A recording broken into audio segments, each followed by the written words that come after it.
Hi Capricorn, welcome to Higher Source Tarot for your June 2021 tarot reading. This is for all Capricorn, Sun, Moon, Rising, and Venus.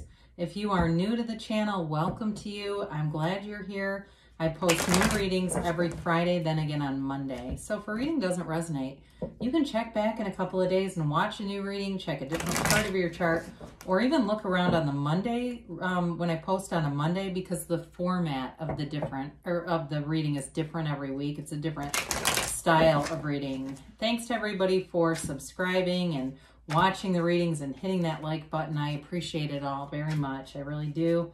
And I thank you for that. It means a lot. Having fun here. We'll keep doing it. And if you haven't subscribed, I'd like to invite you to join us and subscribe, and then you'll know when anything new is posted here. And yes, I do have a Midwest accent. I have people ask occasionally. All right, let's begin and get the guidance for Capricorn, Sun, Moon, Rising, and Venus. What does Capricorn need to know, please? Messages do you have for Capricorn? All right, so we will begin here with the tarot, and then we'll have the Angel Answers Oracle cards. Your current situation, you've got the Devil. The immediate influence is the Page of Pentacles. You've got the Six of Pentacles in your destiny. The Three of Wands is in the distant past. The Five of Cups in the more recent past. You've got the Knight of Cups coming towards you. You're represented by the Four of Cups.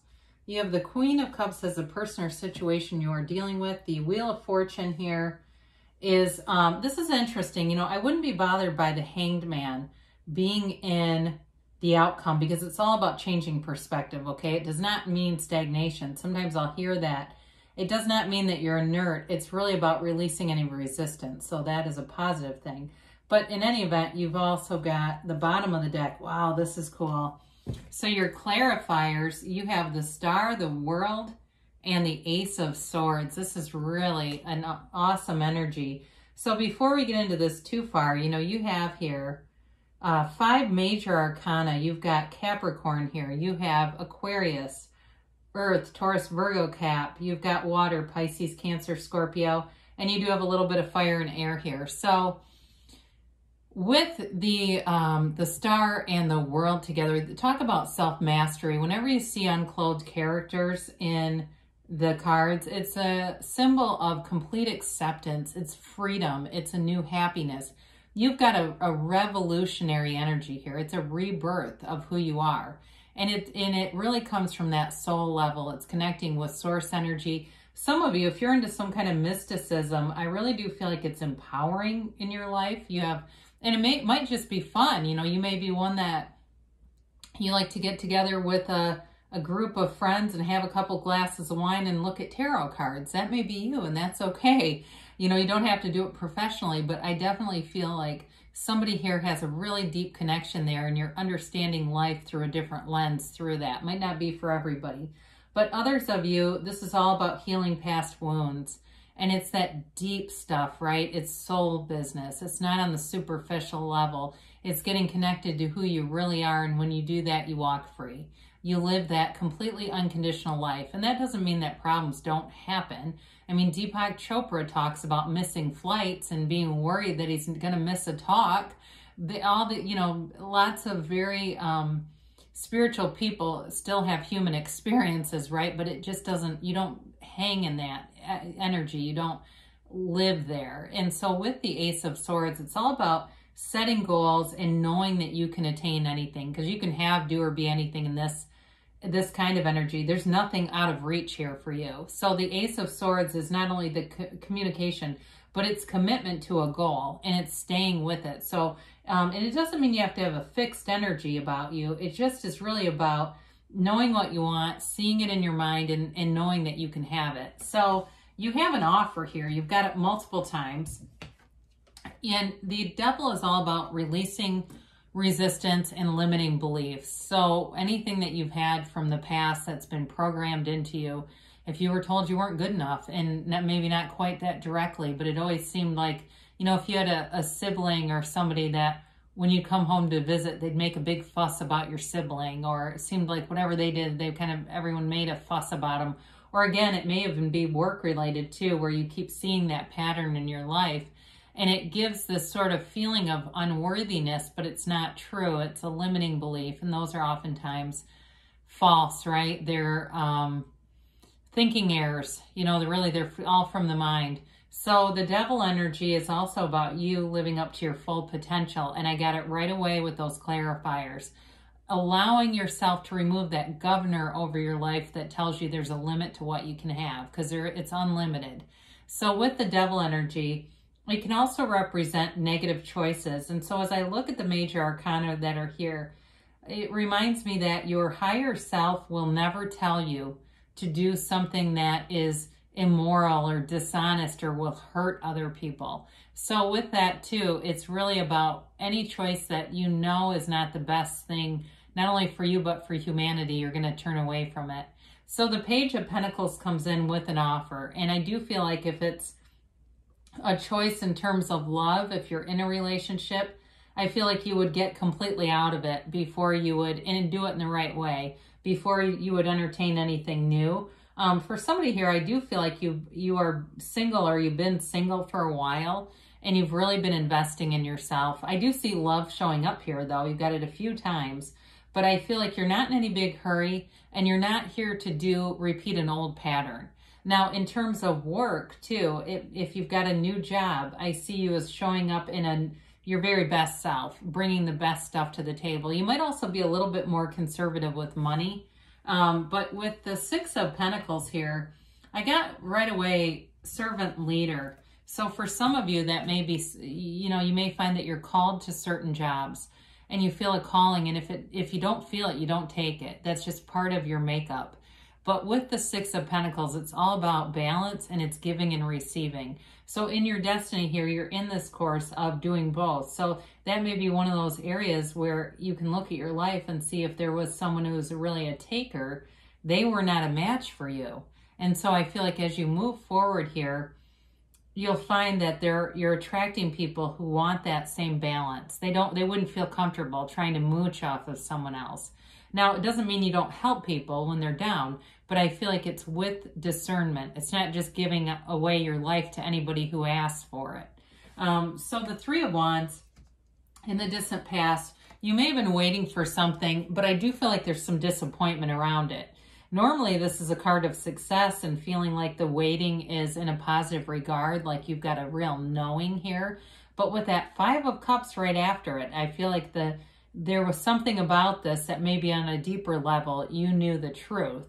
And you knew something was going to come to an end, or something was going to turn out in a way that brought some disappointment. Again, this is that whole idea that you get what you expect. Your heart whispers the truth. And so even if your mind was trying to combat something that was coming from a deeper level within you, it needed to be addressed because it manifested with this Five of Cups. So it is a fairly minor setback. Now, for some of you, it may have been a real turning point too, because fives are not just about change, but they're also about adventure.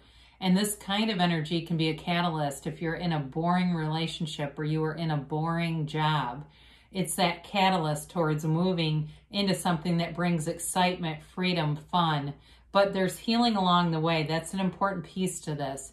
And it's that self-care, that self-healing that is the real antidote to this. So be aware of that, because if you've been kind of moving through with some momentum and not stopping to uplift yourself, you'll keep getting the same kind of stuff. So the Knight of Cups comes in. Again, there's an offer here. And so in a relationship, if you've had some disappointments, which it does show up here, you may be a little, I feel like with the Four of Cups, you're a little bit hesitant, but this is somebody who wants a commitment. They're also manifesting you. This is somebody who visualizes, whether they understand that they're doing it or not. I don't know why, but I hear Oregon. I don't know why, if this is you live there or this person likes this area, or it's just sort of a nod to this person is a bit into nature.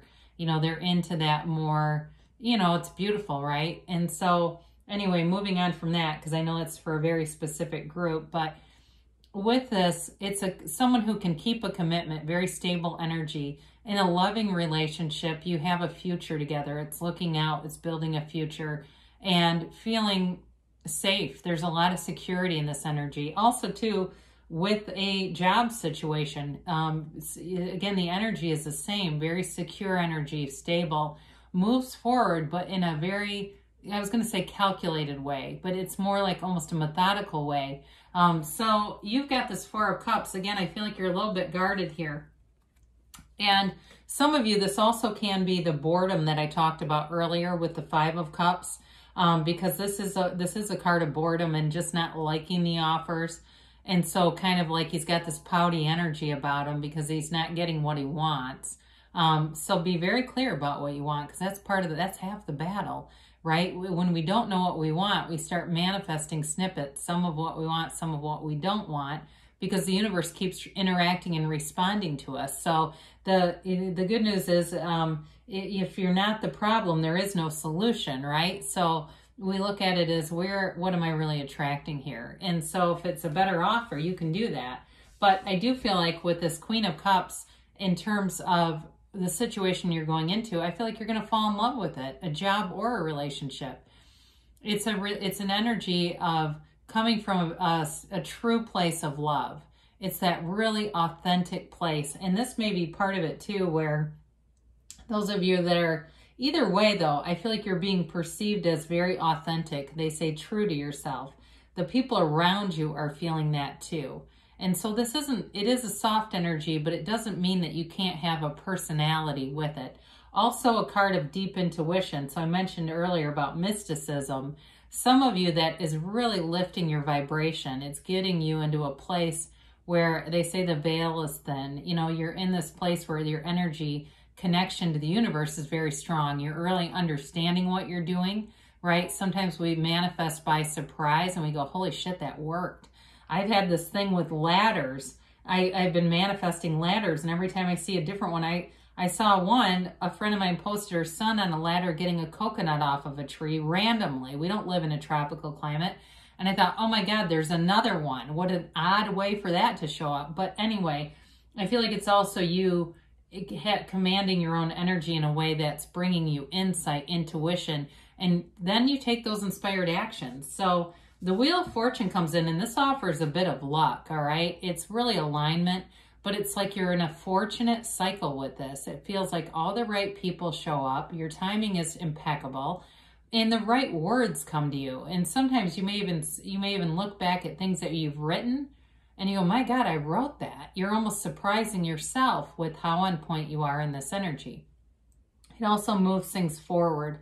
So if you've had some feeling stuck energy, or even if with the devil being here, you felt like you've been on this merry-go-round of toxicity, this moves you forward, because this is high vibrational stuff. It's the kind of energy that makes life exciting, and you have an enthusiasm. You want to move forward. It's a job you want to show up in. It's a relationship where you want to see the person. So with the Hanged Man here, this is all about changing your perspective, and you'll see the way that the Hanged Man's head is illuminated. It's that divine light, and so it's seeing things through source energy's eyes.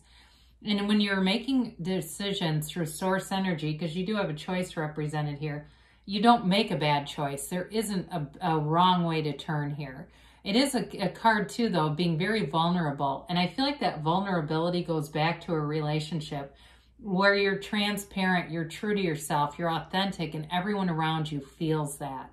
This is the card too. It can be of a counselor, a poet, someone very creative, okay, where you're able to see things from a different viewpoint. You're able to see things from other people's viewpoints too.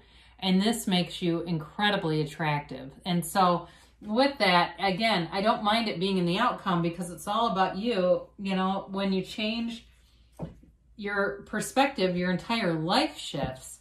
It's an important card in the tarot, and it is not a negative card. It's really about your own ability to not just connect your energy, but direct it. You're directing your own energy in a very powerful way here, Capricorn. So let's see here. Whoops, we're going to take this one too, shall we? Yes. All right, you have here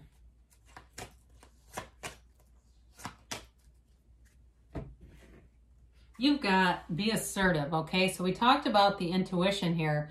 You got to take some action, though, for that to become a meaningful experience for you. Romance. Now, in this, there's real love here for sure. And so for you, it may be different from any other relationship where there's a depth to it, there's a safety to it, and there's fun. You know, there's this romantic vibe, chemistry, real chemistry. It's not forced. You've got forgiveness. So whatever that Five of Cups, again, like I said, you don't live there in this energy. You set goals and you move forward into the gains. Now, this is interesting. They say not the right time, and that may be why the Hanged Man is here. So if you say, well, this sounds really good, but I still feel rattled, I'm anxious, well, you know, I just don't feel like I connect with this. That's why. It's all about releasing all that resistance and getting yourself centered. Because when you're centered, things will show up. Now, this is interesting too. They say not the right time and choose a new direction.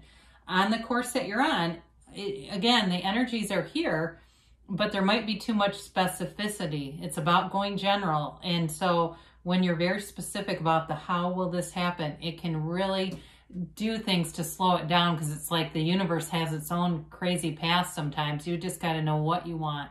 So good things are coming for you, Capricorn. I love you, and I'll be back again soon.